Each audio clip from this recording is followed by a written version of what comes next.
আগামী 18 অক্টোবরের মধ্যে দুর্নীতিবাজ ও বিতর্কিত বিচারপতিদের পদত্যাগের আলটিমেটাম দিয়েছেন সুপ্রিম কোর্টের কয়েকজন আইনজীবী।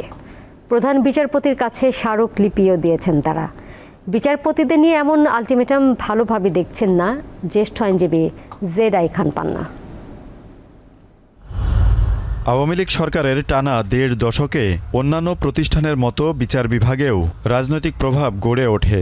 এতে বিচার বিভাগের প্রতি সাধারণ মানুষের আস্থার সংকট দেখা দেয়। বিচার বিভাগের এমন পরিস্থিতির জন্য দায়ী বিচারপতিদের বিরুদ্ধে ব্যবস্থা নিতে প্রধান উপদেষ্টার কাছে দাবি জানিয়েছে বিএনপি। একই দাবিতে সোমবার সুপ্রিম কোর্টে মানববন্ধন কর্মসূচি পালন করেন আইনজীবীরা।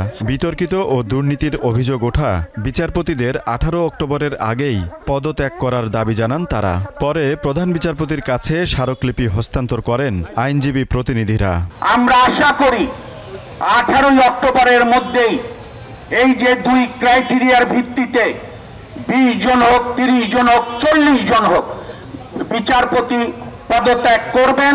সরকারকে বলবো যে সরকারের ব্যর্থতা যে তারা আজ পর্যন্ত এই দলবাজদেরকে এখান থেকে বিদায় করতে পারেন নাই। গণহারে বিচারপতিদের পদত্যাগের দাবিকে মব জাস্টিসের সঙ্গে তুলনা করেছেন জ্যেষ্ঠ আইনজীবীরা। চিফ জাস্টিসের কাছে দিয়ে দিক, হটলাইন একটা করছে তো সেখানে দিক দিয়ে সে প্রসেসটা দেখুক। একটা পদ্ধতি রাতারাতি আমি এসে বসলাম আর আপনি বললেন যে চেয়ার থেকে ওঠো, ওই mob violence, I don't believe it. বিচারপতিদের বিরুদ্ধে প্রকাশ্যে কর্মসূচি পালন না করে দুর্নীতির সুনির্দিষ্ট অভিযোগ থাকলে সে বিষয়ে আইনগত ব্যবস্থা নেওয়া যেতে পারে বলে মনে করেন তিনি। আজিজুল ইসলাম, দীপ্ত সংবাদ, ঢাকা।